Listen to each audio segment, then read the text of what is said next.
Ассалаумағалейкум достар, сіздерге әдеттегі WhatsApp рассылканың екінші сабағы. Бүгін менің жанымда Ғалымжан мырза. Ғалымжан мырзамен дәл қазіргі таңдағы біздің осы уақытқа дейін жіберген жүздеген кәсіп түрлері бар. Соны талдаймыз. WhatsAppта қандай қателіктер болуы мүмкін, сіздер неден сақтануларыңыз керек, нені жасамауларыңыз керек, немесе кәсіпкерлерде жиі қайталанатын қателіктер туралы сіздерге сөз қозғап, сіздерге WhatsApp рассылканың тағы да пайдасын және қалай нәтиже алу керек екенін айтып беретін боламыз. Дайынсыз ба? Ассалаумағалейкум.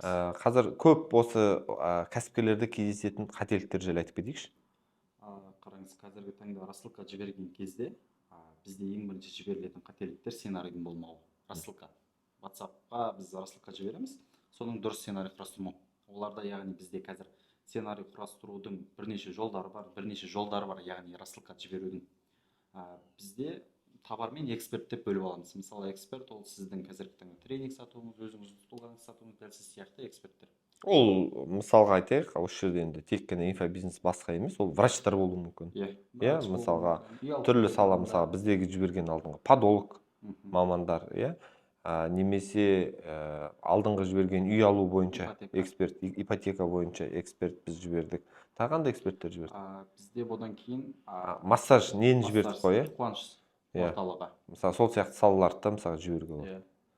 Одан кейін бізде табарка саласында мебель саласы болды, су саласы болды, одан бөлек. Жоқ, мысалға енді осыларда сценарий қалай құрылды? Не істеу керек мысалы? Ладно, осы сияқты сала тапты өз әркім кәсіпкер. Базарда отырған кәсіпкер мүмкін, қызмет сататын адам болуы мүмкін, инфобизнеспен айналысатын адам. Бұл жерде әркім өзінің саласына байланысты бірінші клиент портреті кім екенін зерттеп алу керек. Осыған байланысты біз видео, одан кейін тексттер жазамыз. Мысалға, жаңағы услуга саласындағы адамдарға бірінші нәрсе аудиториясына көбірек тегін ақпарат беру, яғни өзінің білімімен бөлісу. Осы кезде өзінің білімімен бөлісетін болса, адамдарда кішкене қызығушылық пайда болады, кері байланыс жақсы болады, уже бұл кісінің услугасына байланысты сұраныстар артып бастайды. Осыны көбірек қолданса. Одан кейін арасында бұл өзінің клиенттеріне негатив тудырмау үшін ескерту видеолар жіберсе.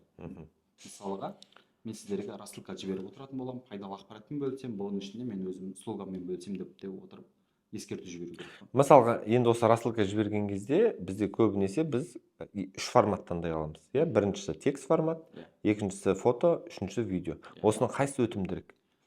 Осының өтімдірегі бізде видео мен текстің бірге кеткен өтімдірек болады.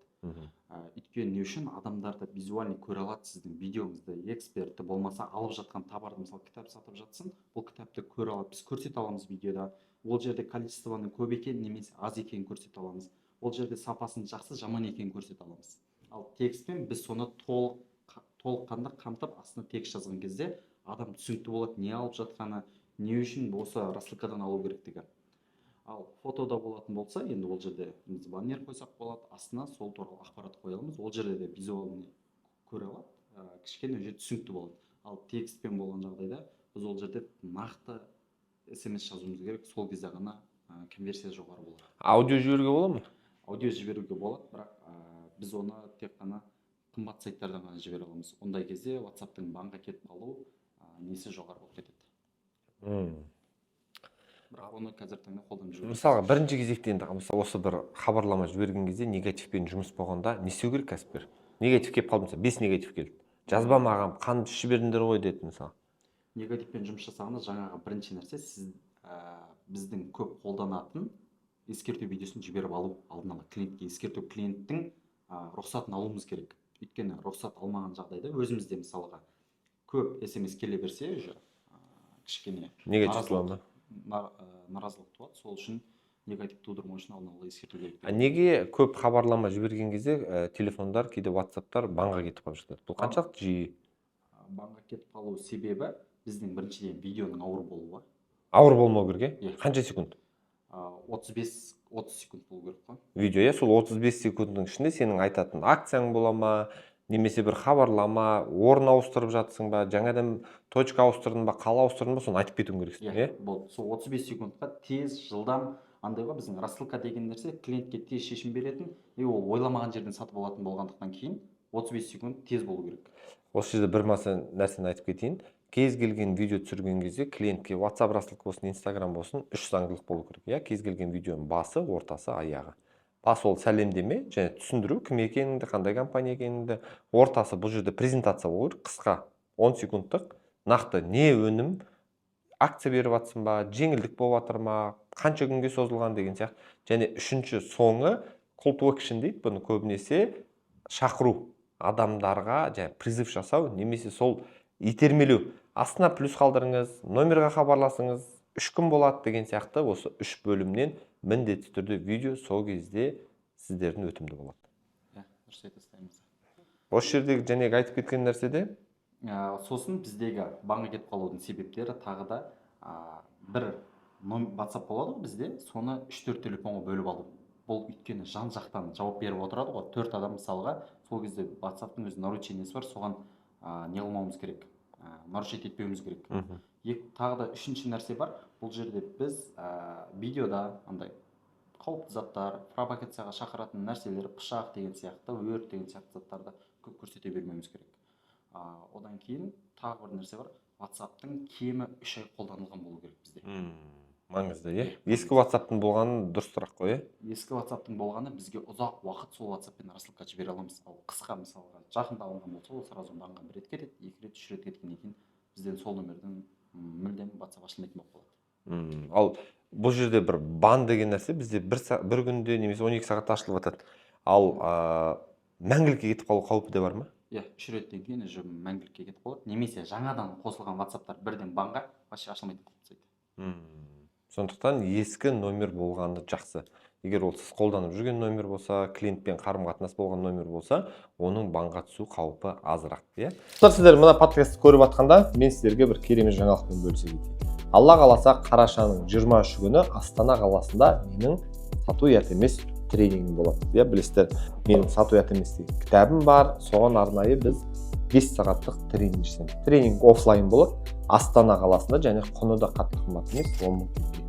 Керемет тағы бір жаңалықпен бөлісім келіп тұр. Алғашқы осы подкасттан көріп, мына жерден шыққан номерға жазған жандарға сату ұят емес тренинг алғашқы 10 адамға дейін, және арнайы сол тренингқа жазып қойған дәптерді тегін ала аласыздар.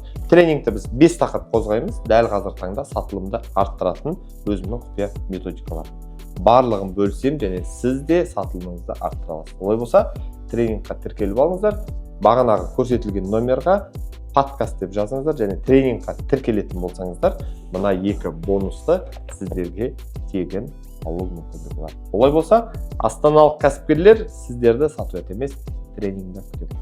Және осы жерде тағы бір маңызды бір нәрсе бар. Бізде көбінесе осы WhatsApp рассылканы бағаламай жатады. Мен енді үнемі айтамын. Өйткені рассылка десе бізде бір арзан, дешевый формат сияқты көреді. Бірақ бұл сіздің кәсібіңізді X2, X3, X5 көтеріп жіберуі мүмкін. Мысал ретінде айтайын, бұны әлемдік компаниялардың бәрі WhatsApp рассылканы қолданады. Мысалға, Coca-Cola, ол міндетті түрде өзінің хабарламасын өзінің клиенттеріне, немесе жаңа бір дәм шыққан болса, ол міндетті түрде Coca-Cola компаниясы хабарлама жіберіп отырады. Sephora компаниясы, мысалға, ол үнемі WhatsApp рассылканы қатты қолданатын компаниялардың бірі. Starbucks компаниясы, ол өзінің клиенттеріне, клиенттік базасына хабарламалар, акциялар, скидкалар жіберіп тұрады. Мысалға, еліміздің компанияларын айтатын болсақ, Каспий сияқты компаниялар. Олар да өзінің бірақ приложенияның ішінде клиентке үнемі бонустар, жеңілдіктер жібереді. Тіпті қазір таңда өздері сатып алған Magnumның онлайн магазинінде бізге үнемі бонустар келіп тұрады. Мысалға, мен әлі заказ бермеген, маған тайыр 1000 теңге жібердік саған, осы 3 күнге қолданып қал, 2000 теңге жібердік, 2 күнде қолданып қал деген сияқты адамды итермелейді алғашқы продаж жасауға, немесе сол өздеріндегі бар жаңа продуктын тану үшін. Бұл өте бір маңызды нәрсе деп ойлаймын. Қалай ойлайсыз, мысалға, біздің кәсіптерде жіберіп жатқанда қандай бір рекордтар болды сатылымдарында? Қараңызшы, қарапайым кәдімгі орамал. Бұл орамалда бізде WhatsApp-та күнделікті таргеттен бұл кісілер 500 000 теңге сауда жасап отырады. Біз осы уақытқа дейінгі бұл кісінің таргеттен түскен базасын жинап алдық. Осыған рассылка жіберіп бастаған кезде 500 000 теңге таргеттен, 500 000 теңге бізден рассылкадан алып келді. Олай қарап тұрсақ, біз таргетке күн сайын 50, 60, 100 доллар ақша құртамыз ғой, рассылкада ондай шығын жоқ. Бұл жерде рассылканың біз таргетті тоқтатып тастап, мысалға қолданған компанияларда болды. Жаңа орамалда біз күніне 1 000 000 теңгеден сауда жасадық. Енді бұл жерде тағы бір айтып кетейін, рассылканың барлық шығыны бір ары кетсе 30 000 теңге болуы мүмкін, бір айлық шығыны. Енді ол қосымша бір эксперттен немесе услугадан басқа, мысалы біздің компанияда бұндай WhatsApp рассылка, енді маман алу керек, міндетті түрде оны сіздер өздеріңіз жібере алмауыңыз мүмкін. Бұл шығынды санамағанда өзінің бір жәнегі WhatsApp-қа төлейтін, тарифқа төлейтін, WhatsApp номер сатып алу үшін соның барлығына бір 30 мың теңгедей шығын болуы мүмкін. Ал енді сіз таргетке күніне 30 мың, 50 мың теңге жұмсауыңыз мүмкін. Дұрыс па? Экспертке тағы ақша жұмсайды. Иә, еще қосымша сіз таргетологқа да мысалға ақша бересіз, ол ешкім тегін жасамайды. Енді тағы бір айтып кететін осы жерде кәсіпкерлерге қандай ұсынысыңыз бар? Не істемеу керек, не істеу керек? Бұл жерде қазіргі таңда бірінші өзінің базасын қалыптастырса, өйткені база бұл біздің өте үлкен ақшамыз. Өйткені біз оған таргетке осы уақытқа дейінгі өте үлкен ақша құйып, сол лидті біз интернеттен өзімізге бөліп тартып алдық. Осыны сақтап отырса өздерінде. Екінші, сол өздерінің кәсібіне арналған бір арнайы номер WhatsApp қойылса. Өйткені көп кәсіпкерлер менеджер кетсе, соның WhatsApp-ына енгізіп бере салады екен. Ол өте үлкен қателік, өйткені сіздің сонша құйған ақшаңыз жаңағы менеджердің WhatsApp-ына кетіп қалады. Тағы да айтып кетейін, әлемдік миллиардерлердің айтатын ең үлкен құндылығы бар. Сендердің үлкен қазыналарың кәсіпкерлерге қатысты. Бұл клиенттік база дейді. Сондықтан клиенттік базаны оң-солды шашпаңыздар. Енді егер клиенттер сіздерді сатып алмай жатса, ол жерде басқа проблема бар. Біз оларға дұрыс құндылық бере алмай жатырмыз. Ол жерде бізде скрипт болмауы мүмкін. Айтпақшы, бізде скрипттің сабағы да бар. Оны да алсаңыздар болады, немесе мүмкін көрдіңіздер. Сондықтан клиенттік базамен тығыз жұмыс істеуіміз керек. Қазір күн артқан сайын, мысалға мен мысалға айтып кетейін, 2020 жылдары біз таргет жіберіп жүрген кезде таргетта лид дейді. Лид деген клиент қой, келетін. Клиенттің құны 5 теңгеден 30 теңгеге дейін, 50 теңгеге дейін болады. Қазір лидтің құны таргетта 500 теңгеден 2,5 мың теңгеге дейін қымбаттап кетті де, 50 есе қымбаттады. Ойлаңыздар, сондықтан қазір біз ол клиенттерді шаша берсек, ол сіздердің былай айтқан кезде ағып жатқан ақшаларыңыз. Ал WhatsApp осы клиенттердің есіне түсіруге, сатып алуына итермелейтін бірден бір керемет құрал. Біздің бір сөзіміз бар еді ғой, біздің Американың қазіргі таңда ең үлкен қолданатын несі, ол клиентский базасы деп ше. Бізде осы Қазақстан соған байланысты келе жатқан сияқты. Сол үшін жаңағы айтқан әңгімелеріміздің барлығын осы көріп отырған кәсіпкерлер осы базасымен өзінің қазіргі таңда жұмыс жасап үйренсе. Тағы бір маңызды нәрсе бар. Бір удармен миллиондаған ақша табамын деп ойламаңыздар. Бағанағы айтып жатқан мысалдардың барлығы ол кәсіпкерлер бірнеше касание жасаған. Тағы бір жерде мысал айтып кетейін. Менің мысалға тренингтарым өзіне біз қанша рет рассылка жібереміз бір клиентке? Бір клиентке кемі 7 рет барды. 7, ең көбі? 18 рет барды. 18 ретке дейін барды. Нешінші ретте сатып алған клиенттер болды? Кемі 5-тен бізде жарғырып кете береді ғой. Уже сатылымдар көбейеді. 8. Вот көрдіңіздер ме? 5 рет біз видео жіберіп, рассылка жібергеннен кейін барып, клиенттер төлемге өткендері болған. Ол жерде біз бағана айтқандай, біз ол бірінші базаны тірілтіп алуымыз керек, есіне салуымыз керек, құндылық көрсетуіміз керек, акция беруіміз керек, және бір маңызды нәрсе бар, кейстарды көрсетсек болады. Мынау сатып алып жатыр, мынау менің жәнегі нәтиже шығарған шәкіртім деген сияқты міндетті түрде осындай сценариймен видеолар болатын болса, сіздердің рассылкаларыңыз міндетті түрде сіздерге миллиондаған ақша алып келеді. Отзыв жіберсе де болады бұл кісілерге.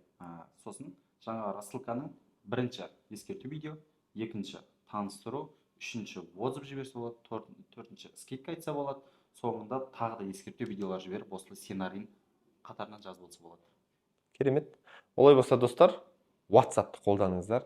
Сіздер дәл қазіргі таңда мен айтар едім, осы бүгінгі таңның ең керемет құнды инструменттері ол WhatsApp рассылка.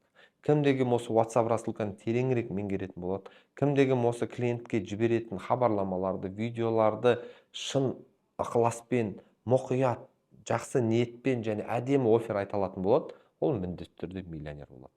Мен қазір айтам, сіздің ең үлкен ақшаңыз ол сіздің клиенттік базаңызда. Сондықтан достар, егер жұмыстарыңыз дұрыс болмай жатса, ақша түспей жатса, ақша таппай жатсаңыздар, сырттан қарыз демей, банктан кредит алмай, клиенттерге хабарласып, клиенттерге хабарлама жіберсеңіздер, осы сізге тезірек және нәтижелі абзалырақ болары анық. Олай болса, бүгінгі сабақ сіздерге пайдалы болды деген ойдамын.